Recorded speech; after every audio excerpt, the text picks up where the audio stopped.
Hello दोस्तों, स्वागत है आप सब लोगों का हमारे यूट्यूब चैनल फटाफट पढ़ाई में।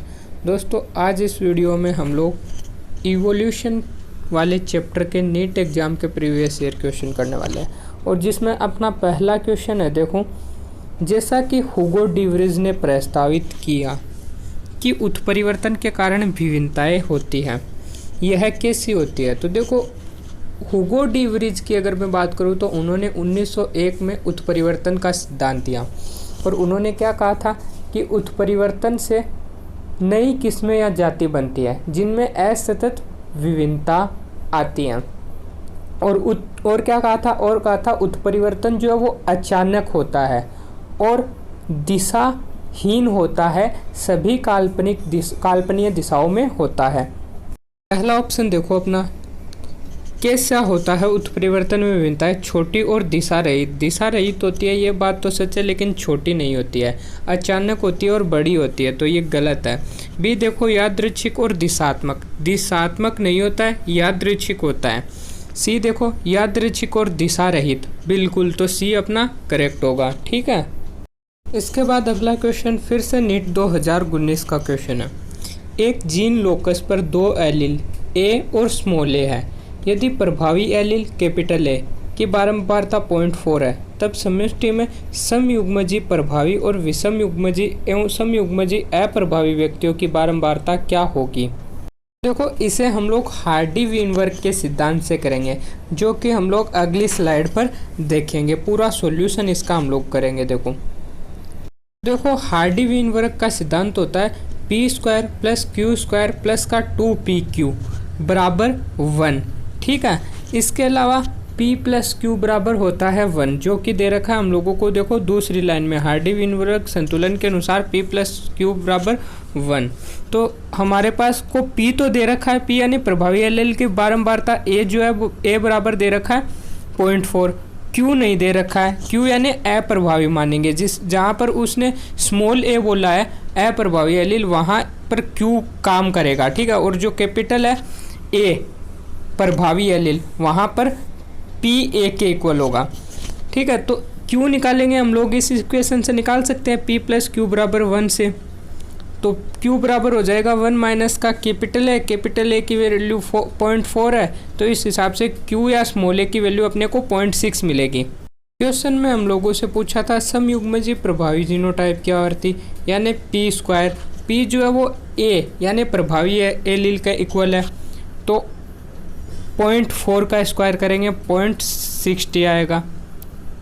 इसी तरीके से विषम युग्मजी अप्रभावी जो है जीनोटाइप की आवृत्ति पूछे, विषम युग्मजी यानी p और q दोनों की, तो वो देखो p² + 2pq + q² बराबर 1। तो विषम युग्मजी के लिए 2 × p × q कर देंगे, तो 2 × 0.4 × 0.6 बराबर 0.48 आ जाएगा। इसी तरह से हम युग्मजी अप्रभावी जीनोटाइप की आवृत्ति के लिए q का स्क्वायर कर देंगे, यानी स्मॉल a का स्क्वायर कर देंगे, तो 0.6 का स्क्वायर जो है बराबर 0.36 आ जाएगा। ठीक है, तो ये जो क्वेश्चन है बेसिकली इसीलिए लिया गया था ताकि आपको ये पता चले कि इस तरह के क्वेश्चन इस चैप्टर से एग्जाम में पूछे जाते हैं, जिसमें कि हार्डी-वीनबर्ग का सिद्धांत लगेगा और इक्वेशन लगेगी है, और इस तरीके से हम लोगों को आंसर निकालना होगा। इसकी प्रैक्टिस आप लोगों को खुद को करना होगा। नेक्स्ट क्वेश्चन देखो, होमोनिडों को उनके सही मस्तिष्क माप के साथ मिलाना है। तो देखो, सबसे पहले है होमो हेबिलिस, और होमो हेबिलिस में हम लोगों को याद रखना है कि जो इनका मस्तिष्क माप या मस्तिष्क क्षमता जो है वो लगभग 700 सीसी होती है। और 700 सीसी कौन से में है? देखो, 700 किसी में नहीं है, लेकिन 650 से 800 सीसी दे रखा है, तो वो होमो हेबिलिस में हो जाएगा। ठीक है, और उसके बाद याद रखना है होमो हेबिलिस के बाद होमो इरेक्टर, इसका इससे थोड़ा ज़्यादा होता है, यानी कि 900 सीसी, थोड़ा अधिक इससे, होमो हेबिलिस से थोड़ा अधिक होमो इरेक्टर का होता है, जो कि 900 सीसी होता है। तो सी में होगा 1 और ए में होगा 3। ठीक है, होमो निएंडरथैलिस की बात करूँ तो इसका जो है सबसे अधिक 1400 सीसी होता है, याद रखना है, इम्पोर्टेंट है। तो इसका 4th होगा बी का। और होमोसेपियंस का 1350 बहुत इंपॉर्टेंट है। होमोसेपियंस यानी कि आधुनिक मानव जो है उसका 1350 सीसी मस्तिष्क माप होता है। क्लियर है? अगले क्वेश्चन पर चलें। ये हम लोगों को डाटा याद रखना है कि कौन से होमिनिड में कौन सी मस्तिष्क माप पाई जाती है। एग्जाम में काफ़ी बार आते हैं इस तरह के क्वेश्चन। नेक्स्ट क्वेश्चन देखो, क्वेश्चन नंबर 5 नीट 2018 का क्वेश्चन है। ठीक है, अनेक कशेरुकों के अग्रपाद की अस्थियां संरचना में समानता किसका उदाहरण है। तो देखो बहुत ही अच्छा क्वेश्चन है। पहली बात तो ये समजात अंग की बात कर रहा है, यानी कि जो अनेक कशेरुकियों के अग्रपाद की अस्थियां संरचना में समानता रखती है, यानी संरचना में समान हो लेकिन ये कार्य में अलग अलग होते हैं, इन्हें हम लोग समजात अंग कहते हैं। समजात अंग जो है वो अपसारी विकास प्रदर्शित करता है। क्या? समजात अंग अपसारी विकास प्रदर्शित करता है, लेकिन ऑप्शन में हमें किसी में भी अपसारी विकास नहीं दे रखा है। ठीक है, तो आगे बात कर लेते हैं। हमने कहा कि समजात अंग संरचना और विन्यास में समान होते हैं लेकिन कार्य में अलग अलग होते हैं, जैसे कि पक्षियों के पंख, घोड़े के अग्रपाद, मानव के हाथ, चमगादड़ के पंख, ये सब जो है इनके अग्रपाद जो है वो संरचना में समान है, कार्य में भिन्न भिन्न है, समजात अंग है और इनके अग्रपाद जो है वो समजातता प्रदर्शित करते हैं। क्या प्रदर्शित करते हैं? समजातता, मतलब उत्पत्ति में समान है। तो अपसारी विकास दे नहीं रखा था, समजातता दे रखा है, तो सी समजातता अपना करेक्ट होगा। इसके अलावा अपसारी विकास दिया हुआ होता तो वो भी करेक्ट होता। ठीक है, दोनों समजात अंग के अंतर्गत आते हैं, तो इसका आंसर अपना कौन सा होगा? सी समजातता। ठीक है, क्लियर है। अगले क्वेश्चन पर चलें। क्वेश्चन देखो इसके बाद, नीट 2018 का ही है। निम्नलिखित में से अपसारी विकास के उदाहरण में गलत विकल्प का चयन करो। देखो अभी अपसारी विकास की बात की थी, यहाँ अपसारी विकास का क्वेश्चन आ गया। अपसारी विकास में हम लोगों ने क्या कहा था कि जो समजात अंग है वो अपसारी विकास दर्शाते हैं, और यानी कि मैं कह सकता हूँ इनमें से जो समजात अंग के उदाहरण है वो अपसारी विकास दिखाएंगे और जो समजात अंग के उदाहरण नहीं है वो नहीं दिखाएंगे। ठीक है, तो ए देखो क्या है, चमगादड़, मनुष्य और चीते का मस्तिष्क उत्पत्ति में समान है तो समजात अंग है। समजात अंग मतलब कि अपसारी विकास का उदाहरण है। बी देखो, चमगादड़, मानव, चीते का हृदय, ये भी समजात अंग है। और सी, मानव, चमगादड़, चीते के अग्रपाद, ये भी समजात अंग है। यानी कि समजात अंग का मतलब है अपसारी विकास का ये उदाहरण है। तो ए बी सी तो होंगे, मतलब कि अपना ये तो क्लियर हो गया कि इसका आंसर जो वो डी होगा, यानी जो कि अपसारी विकास का उदाहरण नहीं होगा। डी देखो क्या बोल रहा है, ऑक्टोपस, चमगादड़ एवं मानव की आँख, तो ये जो है समजात अंग का उदाहरण नहीं है। ये किसका उदाहरण है? ये संवर्ती अंग का उदाहरण है, मैं कह सकता हूँ। क्यों? क्योंकि देखो ऑक्टोपस, चमगादड़ और मानव की आँख, तीनों की जो आँखों का कार्य समान है, देखना, लेकिन इनकी जो उत्पत्ति अलग अलग है। तीनों की उत्पत्ति अलग अलग है, कार्य समान है, तो संवर्ती अंग। अगर उत्पत्ति समान हो, कार्य अलग अलग हो तो समजात अंग। तो इस ऑप्शन में क्या है? कार्य समान है, उत्पत्ति अलग अलग है, तो संवर्ती अंग है। और संवर्ती अंग जो है वो अभिसारी विकास को प्रदर्शित करते हैं। तो दोनों क्लियर है। अपसारी विकास को कौन प्रदर्शित करेगा? अभिसारी विकास को कौन? अपसारी को समजात अंग वाले, अभिसारी विकास को संवर्ती अंग वाले। ठीक है, तो इसका अपना डी आंसर करेक्ट होगा। डी जो है वो अभिसारी विकास को प्रदर्शित करेगा, अपसारी को नहीं। और आप लोगों को बता दूं मैं कि इस चैप्टर से जो है संवर्ती अंग, समजात अंग, अपसारी विकास, अभिसारी विकास और समजाता, इन चीज़ों को तो बिल्कुल क्लियर कर लेना, क्योंकि यहाँ से बहुत बार एग्जाम में क्वेश्चन पूछे जाते हैं। अगला क्वेश्चन देखो इसके बाद, नीट 2018 का क्वेश्चन है। हुगो डी व्रीज के अनुसार विकास की क्रियाविधि किस प्रकार होती है? तो देखो हुगो डी व्रीज ने जो है 1901 के अंतर्गत उत्परिवर्तन का सिद्धांत दिया था। पहले क्वेश्चन में भी हम लोगों ने बात की थी, जो कि क्या था कि उत्परिवर्तन का सिद्धांत ये था कि उत्परिवर्तन अचानक होते हैं और सभी काल्पनीय दिशाओं में, यानी कि दिशाहीन होते हैं। और इसके अलावा ध्यान रखना, हुगो डी व्रीज ने कहा था कि उत्परिवर्तन जो है वो एक चरण में विशाल उत्परिवर्तन होगा, बड़ा उत्परिवर्तन होता है, जिसे उन्होंने क्या नाम दिया था? सोल्टेशन दिया था। तो इसके अनुसार कौन सा अपना आंसर होगा? सोल्टेशन बी अपना करेक्ट होगा। सोल्टेशन का मतलब क्या है? सोल्टेशन का मतलब विशाल उत्परिवर्तन, बड़ा म्यूटेशन, ठीक है। तो बी अपना करेक्ट होगा, इसे हम लोगों को याद रखना है। नेक्स्ट क्वेश्चन देखो इसके बाद, आनुवांशिक विचलन या अपवाह कहाँ होता है? तो देखो यहाँ पर मैं थोड़ी सी आनुवांशिक विचलन या जेनेटिक ड्रिफ्ट की बात करना चाहूँगा। देखो कुछ जीन आवर्ती में परिवर्तन जो है वो बार बार होते हैं और संयोगवश होते हैं, इसीलिए जेनेटिक ड्रिफ्ट जो है वो विकास की एक ऐसी क्रियाविधि है जो कि प्राकृतिक चयन से संबंधित होकर कार्य करती है, ठीक है। और इसे हम लोग जो है सेवाल राइट प्रभाव कहते हैं। जेनेटिक ड्रिफ्ट आप लोगों को पता होगा कि सर्वाधिक प्रभाव जो है जेनेटिक ड्रिफ्ट का वो छोटी विलगित जनसंख्या या समष्टि में देखा जाता है और यह सभी जनसंख्या में उत्पन्न होता है। तो आनुवांशिक विचलन या जेनेटिक ड्रिफ्ट कहाँ होता है? छोटी विलगित जनसंख्या या समष्टि में। कौन सा ऑप्शन है? सी। तो सी अपना करेक्ट होगा और ये याद रखना है। इसके बाद अगला क्वेश्चन देखो, नीट सेकंड 2016 का है। क्वेश्चन नंबर 9, हार्डी-विनबर्ग समीकरण में विषम युग्मजीय विष्टि की प्रायिकता का निरूपण किससे होता है? तो देखो सबसे पहले हार्डी-विनबर्ग की समीकरण क्या है उसकी बात करें तो हार्डी-विनबर्ग की समीकरण होती है p² + 2pq + q² बराबर का 1, जिसमें p² जो है वो प्रभावी समयुग्मजीय जनसंख्या को दिखाता है, q² अप्रभावी समयुग्मजीय जनसंख्या को, और 2pq जो है वो विषम युग्मजीय जनसंख्या को दर्शाता है। तो हार्डी-विनबर्ग समीकरण में विषम युग्मजीय विष्टि या जनसंख्या 2pq, कौन सा ऑप्शन है? डी। तो डी अपना करेक्ट होगा। क्लियर है? अगले क्वेश्चन पर चलें। इसके बाद अगला क्वेश्चन देखो, क्वेश्चन नंबर 10, आदि मानव से अभिनव मानव तक मानव विकास का कालानुक्रमिक क्रम है।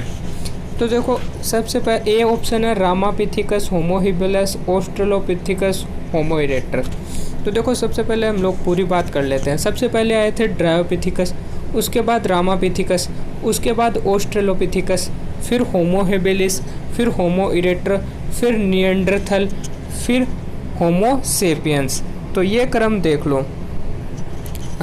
तो ड्रायोपिथिकस तो इसमें है नहीं, तो सीधा रामापिथिकस है। देखो ए में रामापिथिकस था जो कि है नहीं, क्योंकि रामापिथिकस के बाद होमो हैबिलिस दे दिया जो कि गलत है। रामापिथिकस के बाद ऑस्ट्रेलोपिथिकस आएगा।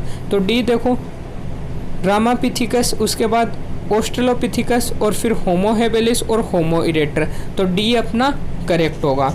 सीक्वेंस क्या बताया? ड्रायो, फिर रामा, फिर ऑस्ट्रेलो, फिर होमो हैबिलिस, फिर होमो इरेक्टस, फिर निएंडरथल और उसके बाद होमो सेपियंस। तो ये हम लोगों को याद रखना है। क्लियर है? पूरा सीक्वेंस काफ़ी बार क्वेश्चन यहाँ से पूछे जाते हैं। अगला क्वेश्चन देखो, कौन सा जीवन की उत्पत्ति में घटनाओं का सही क्रम है? हम लोगों को कुछ ऑप्शंस दे रखे हैं, जैसे आदि जीव का निर्माण, कार्बनिक मोनोमर का संश्लेषण, कार्बनिक पॉलीमर का संश्लेषण, डीएनए पर आधारित आनुवंशिक तंत्रों का निर्माण। तो इसमें हम लोगों को इनको एक सीक्वेंस में या अनुक्रम में रखना है कि पहले कौन आया, उसके बाद कौन, उसके बाद कौन और लास्ट में कौन। तो देखो सबसे पहले मैं कह सकता हूँ कि कार्बनिक मोनोमर का संश्लेषण सबसे पहले हुआ था, तो बी सबसे पहले आएगा, जो कि ए में है और बी में है। तो इस हिसाब से सी और डी अपना आंसर नहीं होगा। मोनोमर के बाद कार्बनिक पॉलीमर बने होंगे, तो मोनोमर, उसके बाद कार्बनिक पॉलीमर का संश्लेषण हुआ, बी के बाद सी, तो ए और बी दोनों में है, ठीक है। उसके बाद क्या हुआ? उसके बाद आदि जीवों, आदि यानी पुराने जीवों का निर्माण हुआ था, यानी कि ए, सी के बाद में आएगा ए, जो कि ए ऑप्शन के अंदर ही है। तो इस हिसाब से ए अपना करेक्ट होगा, ठीक है। और आदि जीवों के निर्माण के बाद डीएनए पर आधारित जेनेटिक तंत्रों का निर्माण हुआ था, तो इसका अपना ए आंसर होगा। सीक्वेंस याद रखना है। अगला क्वेश्चन देखो, निम्नलिखित संरचनाओं में कौन सी संरचना पक्षी पंख के समजात है? देखो समजात अंगों की बात कर रहा है, तो समजात अंग में कौन है? चीते के अग्रपाद, मनुष्य के अग्रपाद, पक्षी के पंख, व्हेल के फ्लिपर, ये सब जो है समजात अंग है। मतलब संरचना में समान है और कार्य में भिन्न भिन्न है। ठीक है, तो मैं कह सकता हूँ कि पक्षियों के पंख के साथ व्हेल के फ्लिपर, बी ऑप्शन अपना करेक्ट होगा। ये क्वेश्चन तो हो गया है। इसके अलावा थोड़ी सी बात और कर लेते हैं समजात अंग पर। देखो समजात अंग मैंने पहले भी कहा था और अब भी कह रहा हूँ कि समजात अंग जो है वो अपसारी विकास को प्रदर्शित करते हैं। और इसे हम लोगों को याद कैसे रखना है बताऊँ? तो देखो मैंने अभी कहा समजात अंग कौन से है, व्हेल के फ्लिपर, चीते और मनुष्य के अग्रपाद और पक्षियों के पंख। तो अपसारी विकास समजात अंग प्रदर्शित करता है। इसे कैसे याद रखेंगे कि व्हेल जो है वो पानी में रहती है यानी नीचे, उसके ऊपर जमीन पर चीता और मानव, और उससे भी ऊपर पक्षियों के पंख। तो पक्षी और भी ऊपर रहते हैं हवा में, तो नीचे से ऊपर आ रहे हैं समजात अंग है जो। ठीक है, तो ये जो है समजात अंग का एग्जाम्पल है और नीचे से ऊपर की तरफ जा रहे हैं समजात अंग, तो नीचे से ऊपर अपसारी। तो इस तरीके से अपसारी विकास किसका एग्जाम्पल है? समजात अंग का। और अभिसारी की बात करूँ तो वो उसका उल्टा संवर्ती का हो जाएगा। ठीक है, तो ये अपनी याद रखने की ट्रिक भी हो गई, तो इससे हमारी गलती करने के चांस और भी कम हो जाएंगे, वरना इसमें हम लोग कंफ्यूज हो जाते हैं कई बार। अगला क्वेश्चन देखो, संवर्ती संरचना किस कारण उत्पन्न होती है? तो बड़ी आसानी से कर सकते हैं हम लोग। संवर्ती यानी अभिसारी विकास। तो संवर्ती संरचना अभिसारी विकास के कारण उत्पन्न होती है, डी अपना करेक्ट होगा। इसमें हम लोग हमारी ट्रिक भी लगा सकते हैं, गलत नहीं करना है इस तरह के क्वेश्चन बिल्कुल भी। क्वेश्चन देखो इसके बाद, जीवन की उत्पत्ति के संदर्भ में 2 कथन दिए हैं और हमें इनमें से सही कथन चुनना है। पहला है देखो, पृथ्वी पर प्रकट होने वाला आरंभिक जीव हरे नहीं थे, बिल्कुल सही बात है। और संभवतः अवायवीय थे, बिल्कुल सही बात है, हरे नहीं थे और अवायवीय थे, तो पहला सही है। बी देखो, प्रथम प्रकट होने वाले स्वपोषी जीव रसायन स्वपोषी थे जिन्हें ऑक्सीजन का उत्सर्जन नहीं किया, तो ये बात भी बिल्कुल सही है। यानी ए भी सही है अपना और बी भी सही है। ए ऑप्शन देखो, ए और बी दोनों सही है, तो ए अपना करेक्ट आंसर होगा। अगला क्वेश्चन देखो इसके बाद 2015 का है, औद्योगिक अतिकर्षणता का एक उदाहरण है। तो औद्योगिक अतिकर्षणता जो है वो प्राकृतिक चयन का उदाहरण है, तो इस तरीके से मैं कह सकता हूँ ए प्राकृतिक वर्ण अपना करेक्ट होगा। ठीक है, तो इसका आंसर तो ए हो जाएगा। और आप लोगों ने औद्योगिक अतिकर्षणता में इंग्लैंड में जो मोथ की जो किस्म थी 2, बिस्टन कार्बोनेरिया और बिस्टन बेटुलेरिया जो है वो सफ़ेद पंख वाली थी और बिस्टन कार्बोनेरिया जो है वो गहरे रंग की या ब्लैक कलर की मोथ थी।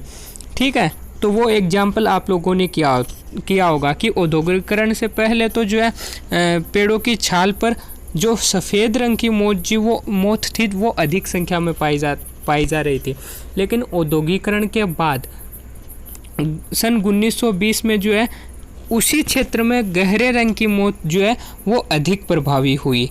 तो ये जो एग्जाम्पल था वो प्राकृतिक चयन का था, इसी हिसाब से औद्योगिक अतिकर्षणता जो है वो प्राकृतिक चयन का उदाहरण है। ठीक है, नेक्स्ट क्वेश्चन देखो, फिर से 2015 में आया हुआ है, पक्षी के पंख और कीट के पंख है। तो देखो पक्षी और कीट के पंख कार्य में समान है, उत्पत्ति में अलग अलग है, तो मैं कह सकता हूँ संवर्ती अंग है। और संवर्ती अंग जो है वो अभिसारी विकास को प्रदर्शित करते हैं। ठीक है, तो इसका मतलब डी और सी जिनमें समजात संरचना दे रखी है ये तो अपना गलत होगा, ये तो नहीं होगा। बी में वंशावली संरचना ये भी नहीं होगा, तो मैं कह सकता हूँ ए अपना करेक्ट होगा इस हिसाब से। अनुरूप संरचना, अनुरूप का मतलब संवर्ती संरचना ही है, तो अनुरूप है संवर्ती संरचना ये, और संवर्ती संरचना अभिसारी विकास को प्रदर्शित करती है, तो ए अपना बिल्कुल करेक्ट होगा। ठीक है, और तीसरी या चौथी बार इस टाइप का क्वेश्चन आ रहा है। अब तक तो आप लोगों को भी ये पूरा क्लियर हो गया होगा, अगले क्वेश्चन पर चलें। अगला क्वेश्चन देखो 18 नंबर क्वेश्चन, फिर से वही क्वेश्चन है। देखो, बिल्ली और छिपकली के अग्रपाद चलने, व्हेल के अग्रपाद तैरने, चमगादड़ के अग्रपाद उड़ने के लिए होते हैं, किसका उदाहरण है? तो वही कार्य में अलग अलग और उत्पत्ति में समान अंग को हम लोग समजात अंग कहते हैं, जो कि अपसारी विकास प्रदर्शित करते हैं। तो देखो कौन सा होगा? समजात अंग सी करेक्ट होगा। ठीक है, इसमें कोई डाउट नहीं रहना चाहिए। अब अगला क्वेश्चन देखो, फिर से वही समवर्ती संरचना को पहचानना है। ए ऑप्शन है चमगादड़ के पंख और कबूतर के पंख। तो देखो, चमगादड़ और कबूतर दोनों के पंख कार्य में समान है, लेकिन उत्पत्ति में अलग अलग है। और जो कार्य में समान, उत्पत्ति में अलग अलग, वो क्या होते हैं? समवर्ती अंग। तो ए अपना सही है। उसके बाद बी देखो, ए आंसर तो आ गया है, बाकी के ऑप्शन भी देख लेते हैं। बी है प्रोन के गिल और मनुष्य के फेफड़े। तो ये यहाँ पर देखो भैया लोचा हो गया। कैसे? प्रोन के गिल और मनुष्य के फेफड़े दोनों का कार्य समान है श्वसन का, लेकिन उत्पत्ति में अलग अलग है। तो ये भी समवर्ती अंग है। तो इसमें अपना ए और बी दोनों आंसर होंगे। उसके बाद सी और डी भी देख लेते हैं। बोगेनविलिया के कांटे और कुकुरबिटा के तंतु। तो देखो, ये उत्पत्ति में समान है और कार्य में भिन्न भिन्न है। तो ये समजात अंग है। डी जो है डॉल्फिन के फ्लिपर और घोड़े के पैर, ये भी समजात अंग है। तो समवर्ती अंग अपने पास ए और बी दो ऑप्शन करेक्ट है इसमें। ठीक है, इसके बाद अगले क्वेश्चन पर चलते हैं अब हम लोग। अगला क्वेश्चन देखो, इसके बाद नीट 2013 का क्वेश्चन है, क्वेश्चन नंबर 20। डार्विन के अनुसार जैव विकास का कारण है। तो देखो, डार्विन के अनुसार जो जैव विकास का कारण है वो अंतः स्पीसीज स्पर्धा, अंतः जातीय प्रतिस्पर्धा थी। तो अपना ए ऑप्शन देखो, अंतः स्पीसीज प्रतिस्पर्धा, ए ही अपना करेक्ट होगा। याद है, बहुत अच्छी बात है, नहीं है तो याद कर लेना, सीधा एग्जाम में पूछा जाता है ये क्वेश्चन। नेक्स्ट क्वेश्चन देखो, फिर से नीट 2013 का क्वेश्चन है। एक जनसंख्या के अंतर्गत जीन आवृत्तियों में विभिन्नता संयोग से होती है, बजाय प्राकृतिक चयन के द्वारा। इसे किसके लिए संदर्भित किया जाता है? तो इसे हम लोग आनुवंशिक विचलन, जेनेटिक ड्रिफ्ट के लिए संदर्भित करते हैं। तो इसका बी ऑप्शन अपना आनुवंशिक विचलन करेक्ट होगा। ठीक है, इसके बाद अगला क्वेश्चन देखो, क्वेश्चन नंबर 23, नीट 2013 का ही क्वेश्चन कह रहा है कि वह प्रक्रिया जिसके द्वारा विभिन्न विकासीय इतिहास वाले जीव एक समान पर्यावरणीय चुनौती के जवाब में समान समलक्षण अनुकूलित विकसित करते हैं, क्या कहा जाता है? तो समान समलक्षण का मतलब है समवर्ती, यानी अभिसारी विकास। तो अभिसारी विकास यानी बी अपना करेक्ट होगा। और याद कर लेना कि एक समान पर्यावरणीय चुनौती के दबाव में समान समलक्षण अनुकूलन करना अभिसारी विकास को प्रदर्शित करता है। इसके बाद अगला क्वेश्चन देखो, बहुत ही अच्छा क्वेश्चन है। किसी एक बिंदु से शुरू होकर अन्य भौगोलिक क्षेत्रों तक प्रसारित होने वाले विभिन्न प्रजातियों के विकास व प्रजातियों के विकास के क्रम को क्या कहा जाता है? इसे हम लोग अनुकूली विकिरण कहते हैं। एक बार फिर से सुन लो, याद होना चाहिए। किसी एक बिंदु से शुरू होगा और एक बिंदु से शुरू होकर अन्य भौगोलिक क्षेत्र तक प्रसारित होने वाले विभिन्न प्रजाति, अलग अलग प्रजाति के विकास व प्रजाति के विकास के प्रक्रम को हम लोग अनुकूली विकिरण कहते हैं। तो ए ऑप्शन अपना सही होगा। इसके बाद अगला क्वेश्चन देखो, नीट 2021 का क्वेश्चन है। कौन सा कारक एक जनसंख्या फाउंडर प्रभाव उत्पन्न करता है? तो जनसंख्या फाउंडर प्रभाव जो है वो आनुवंशिक विचलन, जेनेटिक ड्रिफ्ट उत्पन्न करता है। ए अपना करेक्ट होगा। इसके बाद अगला क्वेश्चन देखो, अगला क्वेश्चन है, क्वेश्चन जो है वो नीट 2021 में ही आया हुआ है। सूची 1 और 2 को मिलाना है और सही विकल्प चुनना है। अनुकूली विकिरण, अभिसारी विकास, अपसारी विकास और मानवीय क्रियाओं के द्वारा विकास, ये सब किस में मिलेंगे वो देखना है। तो पहला है अपना सूची 2 में देखो, शाकनाशी एवं पीड़कनाशी के अत्यधिक उपयोग से प्रतिरोधी किस्म का बनाना, तो ये किस में होगा? मैं कह सकता हूँ ये मानवीय क्रियाओं के द्वारा विकास का कारण है, तो डी जो है उसमें 1 होगा। ठीक है। उसके बाद दूसरा देखो, सूची 2 में दूसरा, मनुष्य एवं व्हेल के अग्रपाद की अस्थियाँ, समजात अंग का एग्जाम्पल है। और समजात अंग मैंने बात की थी, क्या है? अपसारी विकास को प्रदर्शित करता है। तो 2 में क्या होगा? अपसारी विकास, यानी सी, तो सी में होगा 2। ठीक है। फिर सूची 2 में तीसरा देखो, तितली और पक्षी के पंख, जो कि कार्य में समान और उत्पत्ति में भिन्न है। कार्य यानी उड़ने का काम करते हैं दोनों, लेकिन उत्पत्ति इनकी अलग है, यानी संवर्ती अंग। और संवर्ती अंग क्या है? अभिसारी विकास का एग्जाम्पल है। तो बी अभिसारी विकास में होगा 3। बच गई डार्विन की फिंचेज, वो आप लोगों को पता होना चाहिए कि अनुकूली विकिरण का एग्जाम्पल है डार्विन की फिंचेज। अगला क्वेश्चन देखो, नीट 2020 में आया हुआ है। पेंगुइन एवं डॉल्फिन के पक्ष उदाहरण हैं, तो ध्यान रखना, जो पेंगुइन और डॉल्फिन के फ्लिपर है वो संवर्ती अंग, या इन्हें हम लोग समरूप या अनुरूप अंग भी कहते हैं। तो एक ही बात है, संवर्ती, समरूप, अनुरूप। ठीक है। तो ये जो इसका एग्जाम्पल है, और आप लोगों को पता होगा संवर्ती या समरूप अंग जो है वो अभिसारी विकास को प्रदर्शित करते हैं, तो ए अपना सही होगा। आप लोग देख रहे होंगे कि इस चैप्टर में सबसे ज़्यादा जो क्वेश्चन है यहीं से पूछे जाते हैं। समजात, संवर्ती, अनुकूली विकिरण, इस तरीके क्वेश्चन बहुत ज़्यादा पूछे जाते हैं, अभिसारी, अपसारी। नेक्स्ट क्वेश्चन है, नीट 2020 में ये आया हुआ है। कर्मागत उन्नति के लिए भ्रूण प्रमाण को किसने अस्वीकार किया था? तो देखो, कार्ल अर्नेस्ट वॉन वेयर ने अस्वीकार किया था। जो विकास के लिए भ्रूण संबंधित समर्थन में जो कार्ल अर्नेस्ट वॉन वेयर थे, उन्होंने इसे अस्वीकार किया। क्यों?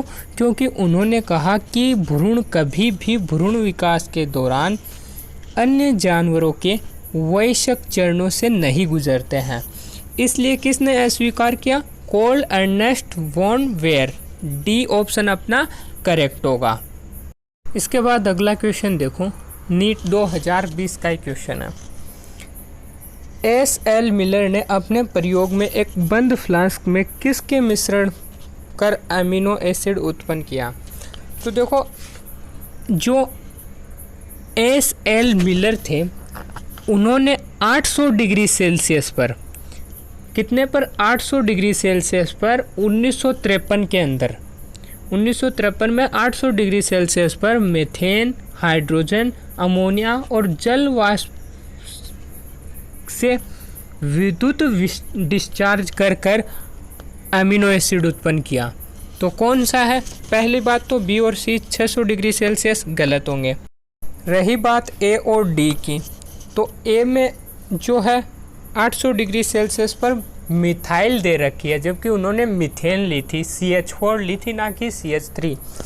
तो डी ऑप्शन में मीथेन, CH4, हाइड्रोजन, अमोनिया और जलवाष्प, तो डी अपना करेक्ट होगा। इसके बाद आज का अपना लास्ट क्वेश्चन है इस वीडियो का, जो कि नीट 2020 का क्वेश्चन है।